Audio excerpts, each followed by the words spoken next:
can be lonely at the top. We all know what it's like to lead and own a business and wanting to scale, but have reached a glass ceiling.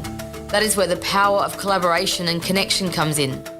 Hi, I'm Natasha Milani, CEO of South Australian Leaders. I'm an expert at helping business owners to connect and collaborate to scale and grow.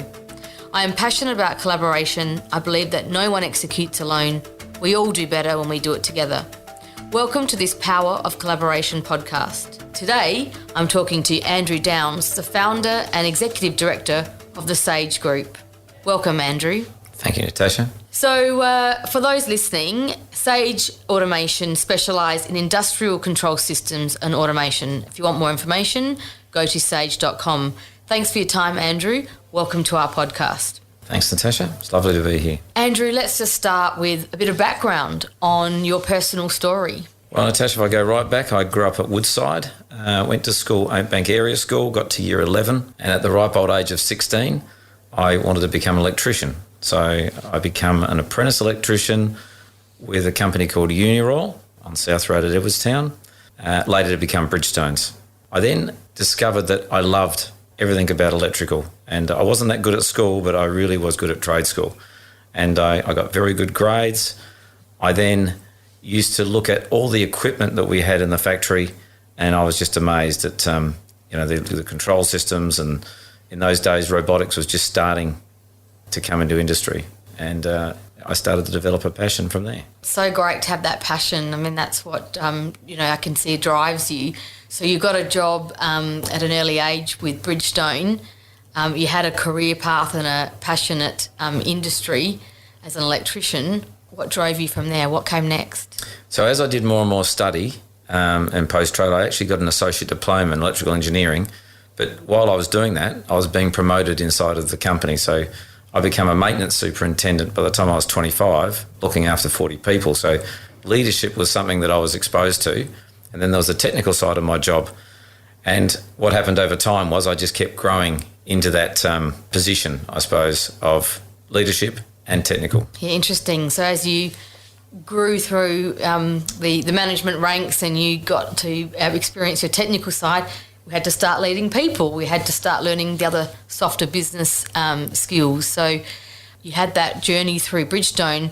What then triggered you to leave and start up your own business? It's an excellent question, Natasha, one that I think a lot about, because I could have had a corporate career quite easily. I could have kept going on. I do think of things like large companies, bureaucracy, a lot of detail, and that doesn't really align to my personality. I'm a bit more of a free thinker. So the technical side was drawing me away from that. And then I had this interesting situation where I could see automation contractors were doing work at Bridgestone.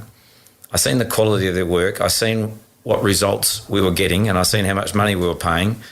And I don't want to sound arrogant, but I honestly felt that I could do a better job than these guys. And that started to inspire me to actually leave and start my own business. Great passion, and you took a risk. And just jump forward to where Sage is today, or maybe just go back a bit, because I know a little bit of the story about you started the business in your backyard in the shed, and I think then that pesky council came along and said you can't operate a business from your backyard. What happened then, and where are you today? When you leave a business, and I do believe there's a great book called The E-Myth, when you actually go into business, a lot of times you don't even have any consideration for how difficult business is. It's all for the pursuit of your technical expertise.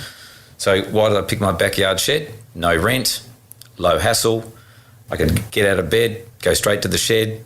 I could work, go home, have lunch. It was all perfectly planned. Unfortunately, when you become successful at what you're doing, you need more people. So I got really busy. And when you get busy, I'm not a particularly hard worker, I had to employ people. And when I employed people, they drive cars, and then the cars made noise, and there was someone who persistently complained about the noise coming from a backyard shed. And that's where the council steps in and wants me removed.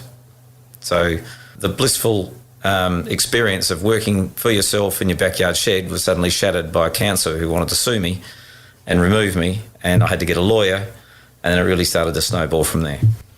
And then from there, you had to move into a new premise, and then now you have got rent and you've got people employed. Talk to me about some of the things that used to keep you awake at night back then. Well, I think what a lot of people don't realise in business is that cash flow is the number one thing in business. And when you employ people, you've got to make wages. They've got to be paid weekly. And then you've got to collect money from your customers. And as you just rightly said, you've got to pay rent and overheads go up. So the complications of business, although you're doing this great technical work, it becomes a far more bigger consideration. And you quickly find yourself in this, I suppose it's like a whirlwind, where you have to actually worry about more things than technical. I found it was very easy to employ people to supplement the technical part of our business, and it really became a challenge to run the business. So just to give a bit of context, so let's talk about some time frames. So how long ago was this, Andrew? Well, I left Bridgestones in 1994, so I've been running about 27 years. And talk to us about Sage today. Sage today, we call it the Sage Group. It started off as Sage Automation. Sage Group has revenues over 120 million Australian dollars. We would have offices in every state of Australia, an office in India, and employing about 500 people. And you're the founder, executive director.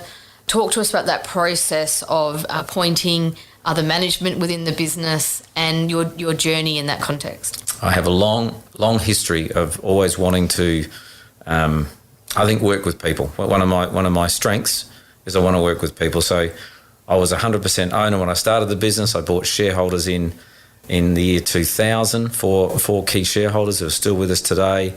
I believe in executive share ownership, and to the point where I really actually created a structure or a business where I just kept promoting myself to my own level of incompetence to the point where I don't have a job there anymore. So I am founder, I am executive director, and a gentleman by the name of Adrian Fay is our CEO and managing director, and we have an external chairman as well. So yeah, I've successfully put myself out of work. I love that, promoting yourself to your own level of incompetence. I mean, that's vulnerability right there. So thank you for being authentic and sharing that as part of your story. And that's what's led you to this growth that you've accomplished. So just acknowledging that you should be very proud of what you've achieved. This podcast focuses on the power of collaboration. And I would be grateful if you could share some stories about how collaboration helped you grow the business and maybe overcame some challenges within the business. So I think it's very true to say you just don't miraculously leave a company and start a successful business. So I collaborated with people before I left Bridgestone. So the electrical contractor that worked at Bridgestones, I was already talking to him about if he needed automation people, or if I set up this business, would he use me as an automation partner? So these things were all well set up, and that was a lot larger business. He might have had 50 people, and there I am with one, just myself. But that was the power of collaboration to start. It gave me the confidence that he had contacts and he had. But importantly, collaboration's about me, in my role, adding strength to his business. And I think when we talk collaboration, there's a common theme. It's the 1 + 1 = 3. And because I had the experience, and automation was relatively new in those days. So to get those skills, he's seen it as, well, the company that I collaborated with seen it as a positive, and certainly it helped me grow my business. That synergy of collaboration and trust. Talk to us about trust when it comes to collaboration and those relationships. It's probably the most difficult thing in all collaboration. I could talk on this subject all day because I think the art of collaboration and the theory of collaboration is very simple. But when you bring in human factors like greed or trust, as you mentioned, or I'll use this person for a short period of time before that I can remove them and use them and abuse them. And these are all factors that brings in the human element. And that's where the disappointment, I think that's why people actually are weary of collaboration, because they're fearful. They're fearful of what the outcome might be. So to continue my story, that electrical contractor did shaft me and did employ his own automation people. So I was abandoned, but I had to go and find a new collaboration partner. So I wasn't actually put off by the experience because I knew the power of it. So what made you pick yourself up off the floor and dust yourself up again and find new partners? Because I couldn't keep growing the business without an electrical partner. And I didn't want to employ all my own electricians because that would take too much resources and cash. And I did successfully find another partner. Interestingly, 5 years down the track, that partner also shafted us and started up an automation division. Just a point, both companies went broke. And I think there's a lesson in that. Stick to your knitting, stick to your core business, because sometimes things aren't as easy as you think they are. Absolutely. Great lesson there. And it's about the relationship and doing the right thing by people. And I think that's what you've shown. What I'm sensing is along the way you took people on that journey with you. That was part of that collaboration process. Collaborated with people internally, collaborated with your partners. I mean, although we had bad experiences, but then I think collaboration goes a lot further. You can collaborate with other disciplines like mechanical engineers. There's companies, I like to think we collaborate with our customers and just try to have a different relationship. On that point, collaborating with customers and your suppliers, what about co-opetition is a word that sort of comes to mind. Have you got any stories about how you've collaborated with people and companies that you thought you may never have in the past? I would have to say Australia would have to be the worst country on the planet to share amongst competitors. We typically all hate each other. We typically want to see the demise of one another to the extent where the industry doesn't prosper. So in 2002, I found there was an association in the United States called the Control System Integrators Association. When you think of that, I couldn't believe there'd be such a thing. So I went to Myrtle Beach, I went to the conference, and I could see people who were head-to-head competitors in the same room sharing how to get better. I went back to Australia, that's just it, and I would say it's non-existent today. It's a bit like we have tall poppy syndrome in Australia. In the US, they celebrate failure and get on board with people. We just don't have that culture here for whatever reason. So I started going to these control system integration, or we call it the CSIA, in 2002. Haven't missed a conference until COVID last year, and now build up an amazing number of companies that we work with globally. So it hasn't happened in Australia from an automation perspective, but it certainly has. We have a collaboration with a company in Colombia, Italy, Canada, 4 or 5 in the US, and these have given us amazing opportunities.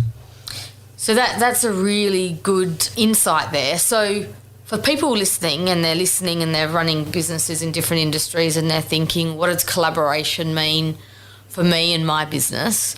What would be your advice there? Is there a cultural shift? What do we need to change to make sure that we start thinking differently? Because I believe, like you do, that co-opetition, collaboration, everyone does better when we do it together.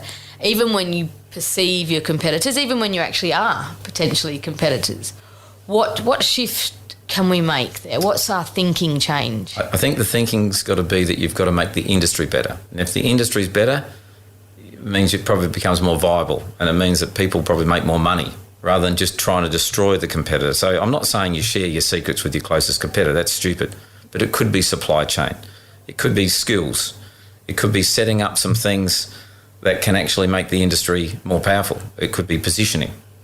I think if you're a head-to-head competitor in Adelaide and then you look at the global market, maybe there's stuff you can do which takes you outside of Australia. So it's a mindset thing, and it's a change of that person is a competitor here in Adelaide. How could we work together to do something a lot bigger and a lot better and take the company forward? So is collaboration strategic versus a natural instinct? Can you just share your thoughts around that for me, please? My experiences, I always find collaboration is not easy for a lot of people. You soon get a gut feel who can do it and who can't. And if your gut feels strong enough, they're just not suitable for it. So collaboration is not textbook. You just don't walk up and say, hey, I want to collaborate. It really comes down to, I think, very individual qualities. Like you've got to have transparency leads to trust. Mutual benefit leads to win-win. And you have to have respect for one another. So any breach of those rules means collaboration won't work. And I think that's why a lot of people don't do it, because they've had those bad experiences and they say, why would I give my secret sauce to someone else? Or why would I tell them how good I am?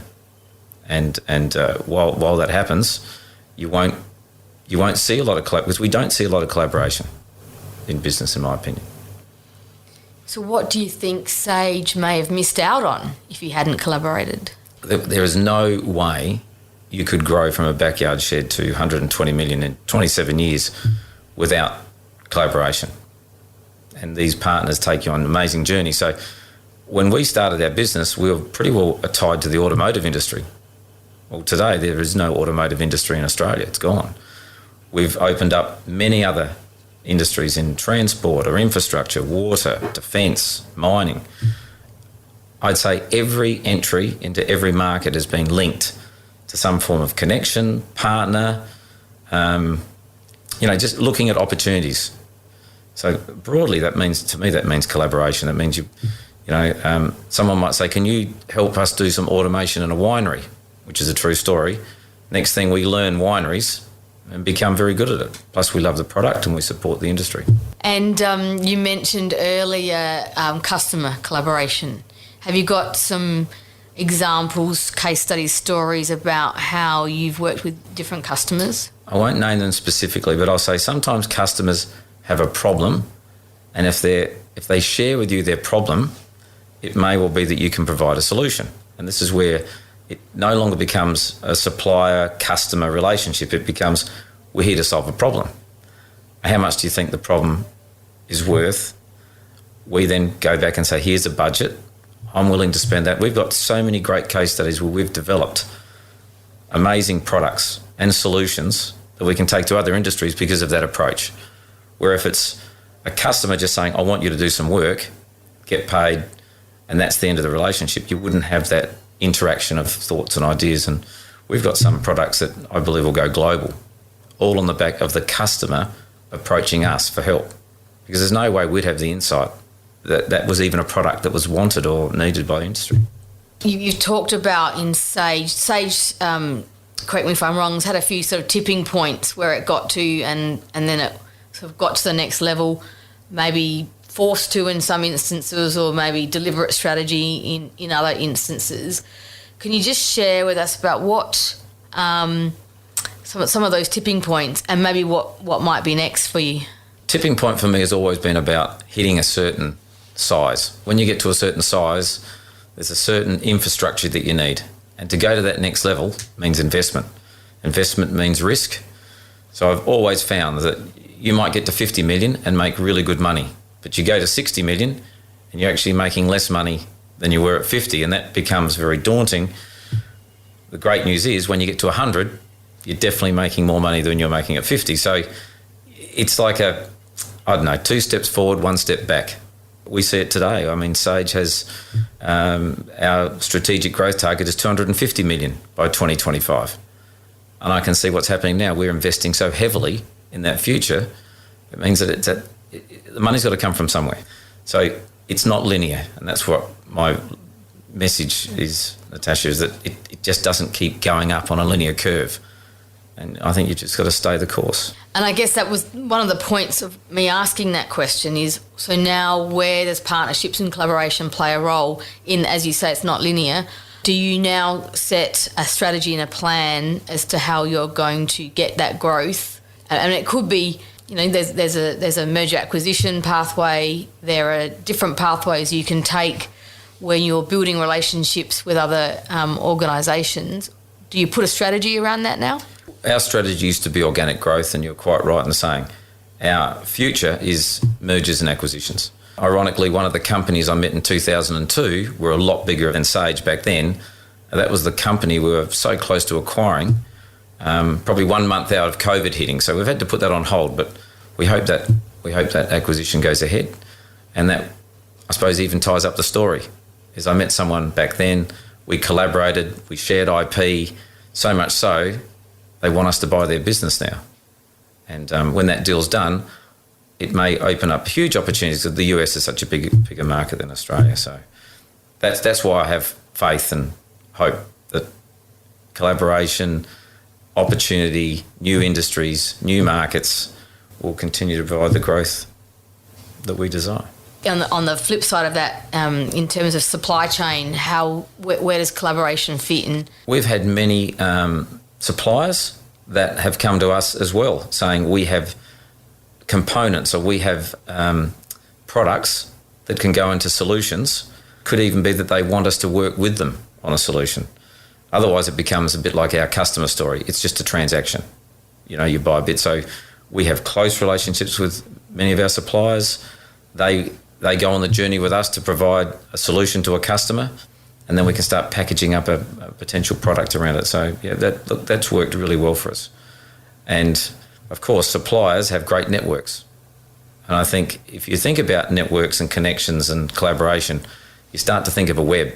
It's all the different people in the ecosystem. It's your customers, it's your suppliers, the people that work for you, the people that used to work for you. If you're a highly ethical and good company, they'll always provide good word of mouth that leads you to the next opportunity. And so it actually is quite dynamic. And that's a really good point. It's a web. So I worked, when I was in my SAI global days, we worked with some clever people that would map out those your suppliers, the inputs, the processes you're adding value to your business, for your outputs for your customer. And I guess, there is a formal way you can actually map out that web, that ecosystem you talk about, and then look for the synergies. Have you ever mapped it out so precisely as that in a way? It's a really interesting point you make. It's something I'd love a tool that could do that. So that might be there's a new idea right there now. There may be a software app for that, because LinkedIn's okay, but it doesn't link why you know the people and what the connections are. So I think there's an opportunity there. But if you could get such a tool, first. It's like new idea. I would say you'd use Mind Map, but there's a lot of work behind that. It's not just an intuitive. It just doesn't happen. But I reckon there would be a piece of collaboration software which would be very useful, particularly what I want to do and take the business as well. I was remiss, I think, of not acknowledging you as the chair of the advisory board of South Australian Leaders, the business that I run, which is all about collaboration, community, connection. And I thank you for your contribution to that and your passion and commitment. The companies that are in SA Leaders, which there's about 150 of them, I sort of call them my kids, because I care about them, and we're watching them grow up. Have you seen some great connection and collaboration in that formal networking environment where they've actually opted in and they've come in, they're open and they're vulnerable and they're asking questions and they're asking for help? Can you just share what you've seen as part of a format like that? Maybe I'll kick off by saying I've never formally thanked you for inviting me to be chair of SA Leaders, because it has provided fantastic value to me personally. Well, thank you. Just on that, thank you for your thank you and thank you back. Right. So when it started off, you had 20 members in the first year. There's 15 or 16 experts. You get to know those companies, and I'd say invariably I've touched or been working with a lot of these experts and member companies to really great effect at Sage. It's helped us as an organisation. So much so, there was one member company, you could have even thought we were competitors. In actual fact, on paper, two very large South Australian companies, we didn't do business together. The next thing, I'm in Mongolia with him. And we are now doing work for that company. That's one really great example. But then there's the experts, which if you're impressed with someone and what they do and how they provide their knowledge to industry, I've used them back at Sage. There's even member companies I've used for what they're good at in terms of something outside of my business. So I'm just finding it's a gift that keeps giving. And the more I give, the more I've given to SA Leaders, the more I've got. And that's why hopefully you're going to retain me as chair. Well, we certainly will. And I don't want this to be about, a promotion for SA Leaders, but I guess I'm very passionate about the connections and relationships that have formed in that room. And I think you make a very valid point then, is what you give is what you get back. And in the context of even networking at a simple level, networking is collaboration in a way. And Wayne Lyons, who facilitates our Future Leaders series, always says you walk into the room to network with a view about what you can give to someone in the room, not about what you can get. And I think that's just a nice little lens to use when you go into a networking environment. And the other thing about networking at that SA Leaders level, when you have a few drinks after the presentations, is it really focuses on personalities. And and you get to know people. And I got a great story. I met one of those people there who was starting a brand new business. It was like she needed some seed capital for what seemed to be a great idea. I had a cup of coffee and I just wanted to back her. There was no massive investment thesis here. I just believe that, this person was worth backing. Well, the great news is I think my investment looks really, really healthy. The company's growing exponentially, and I've learned something out of that. That you can, now I've joined another great organisation called the SA Angels, where you look at angel investment, and that will lead to venture capital and things like that. So it takes you down different paths. Probably something I would never have done if I hadn't met the person who looked to me as a mentor for raising money. And then I become an investor. It's amazing. That's exactly right, isn't it? So that opened opportunities and doors, and you actually backed someone you trusted, and you backed the person first and foremost after building a relationship with them. And that's, I think, is a nice little lesson in itself right there. Simple, yet it's about building that trust and relationship. 100%. And just on that lens of investment, you mentioned earlier that you now call Sage the Sage Group, not just Sage Automation. Correct me if I'm wrong, but now there's an ecosystem around building or supporting new startups. We've got a thriving startup community here in South Australia. When using the lens of collaboration, now that helps Sage grow, right, in terms of new startup businesses investing in new businesses that potentially add value to your existing group. Talk to me about the strategy there for Sage. One thing that's not well known is we have a part of our business called Sage Capital, and that's something that I run. So probably our best collaboration story, so I'm glad you raised it because I think it's very good. A company had a problem that needed solving outside of our normal network. So this was not a customer of Sage, someone I didn't know. In actual fact, it was a former politician who said to this group of investors, you need to speak to Andrew from Sage. I met with them. They explained their problem. I said we could provide a solution for the problem, but I couldn't do it alone. So we needed their expertise. Well, that's a given. We needed their expertise of the industry, and it's the waste industry. We'd never worked in that industry before. We also needed some special technology that we didn't have the expertise internally. So we used a university here in South Australia. They developed the technology that provided the world-leading IP that we needed to be successful, and then Sage went and did all the work. So we designed the machines with a mechanical partner. So there's another story. So we collaborated with a mechanical partner who built the machines. We wired them up. We used our Newcon company to do the cloud software and all the data collection. Sage Service does the service. It's been such a runaway, and then they invited us to become an investor as well. So we're a 10% owner of this amazing company that has 187 machines as we speak, that's growing rapidly, that provides millions of dollars of work back to Sage. And my job is, how do I find more of these? And that doesn't, it's great for Sage's core business. Oh, I'm on the board as well. I'm on the board, I'm helping make decisions. So, that to me, there's my role there. Collaborate to the benefit of everyone. It helps everyone. The people that want the problem solved, to our own company, to tertiary institutions like universities who have smart people in there, but they just need the opportunity to provide their smarts, I suppose, to a commercial problem. So I'm very excited by that. I guess there's a couple of points to take from that. You were introduced, you said, by a former politician. That means anyone, and I opened up this podcast by saying I'm an expert in helping companies grow through collaboration and connection. And it's because I think about it all the time. The lens I use is always, how can we help this company? Who can help this company? Where's the synergy? Maybe they haven't met someone over there that I really, know that could add value to their business. The point is, one, everyone should, can be looking out for collaboration opportunities, and you grew something quite significant out of that. So I guess, if I was to emphasise that one point, it's everyone's job to sort of focus on collaboration, isn't it? So, and an interesting point here, you can actually join two people up because you think it's the right thing to do, but you've got no direct benefit from it. somehow it still comes back.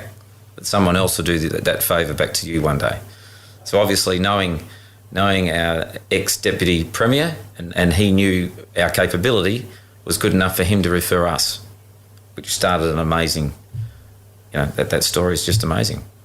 And that was based on the fact that he trusted and had a relationship with you in the first instance, which is what, collaboration is underpinned by, in my Correct. view, to get that third-party advocacy out there. Yeah, getting outside of your business and meeting people. You don't get the benefit straight away. It's hard to measure the return on investment. But, with that example, maybe 10 years on, it was a fantastic investment to get to know that particular individual and to get the opportunity we got. Really good point. Return on investment in terms of collaboration. So, yes, it can be hard to measure, and collaboration happens at different levels. There's some complexity, I guess, what that evolved out of the partnerships that you grew into. And as you said, there's JVs, there's M&A. There are different levels of collaboration that you can get to. But starting at the very basic of being open, being vulnerable, being authentic, can you share some of your personal principles around that? Without being sexist, I'd say there's always a good bloke principle. So you can somehow apply that to a female as well.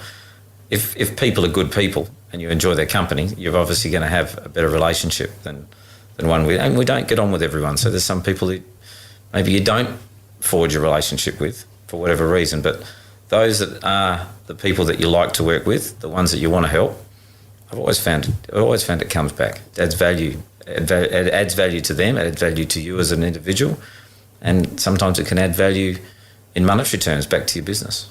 And I'm sure that's what SA Leaders members and experts will say back to you, Natasha, when you interview them, that they would have found something that connected them to somebody that's made them a better person, a better business, or even just a life experience. Yes, and thank you, and thanks for that personal viewpoint, because I couldn't agree more. It's for me, I find it quite inherent. So I guess the message out there for someone who doesn't find it inherent, maybe to think about steps they could take to look at things differently in terms of where they can collaborate and partner. Yeah, I 100% agree. So just in conclusion, could you just leave our audience with a couple of practical tips about the best way they can collaborate and connect? A little parting message that you'd like to leave the audience. Based on my personal experience, it would have to be, you've got to be able to get out of your business to take the time to do things like network, connect, to get the opportunity to collaborate. People just don't bang on your door, particularly if you're not known. So I'd say you've got to make that decision to start working on your business, not just in your business. And that's a big step for SMEs. Everyone's busy, it's hard, but it could be that there's a presentation on something at 6 o'clock at night. You're tired, you've had a tough day. But I'd say my personal experience is it's worth going to that. And just don't walk into the room and grab a beer and sit there. Go and work the room. Where do you work? What do you do? And it's amazing how that starts, the whole journey of collaboration. It just feeds on itself. So it's like a positive ecosystem of referrals, friendship. That would be my advice. Great advice, and making an effort to build those deeper level connections. So when you meet someone, make the effort to follow up, have that second conversation, and be open to those opportunities that might not be obvious to you straight away, but could evolve over time. And I think on a closing point there too, some businesses you meet, how the hell am I ever going to connect? They might be a medical device company, and I've never, we don't do anything in medical devices, but then I'll meet someone that needs the expertise of that person. That's happened many, many times. One of the things we're into now is a medical device company. So, I made that up on the fly, but it's actually happening to me at the moment. And the power of local. That's also, if we live in a world where, we do obviously want to think globally, and I think that South Australia has so much to offer globally, but it all comes through connections, and starting local, I think, is really important. And South Australia's got the right size. I think we all know Adelaide's a dangerous place as well, because everyone knows everybody. Was it 1.5 times separation? So if you want to know about people, you can ask openly in Adelaide. That's good and bad. I think if you're a great operator and a good person, that's a very good thing. And we have great access to our politicians. We have great access to business leaders. We have great proximity. Everything's close here. So we probably have one of the best business ecosystems, certainly in Australia, if not the world, I think. I couldn't agree with you anymore. Andrew, thank you for your time. Thank you to the audience for joining us for our first ever South Australian Leaders podcast. And thank you, Andrew, for being the inaugural guest. At South Australian Leaders, we are all about collaboration and community. If you're curious to know more, you can visit our website at saleaders.com.au. And please don't forget to subscribe, share this with your network, and write a review if you really enjoyed it. This has been an Audiosity production. I'm Natasha Milani, and I look forward to chatting with you next time.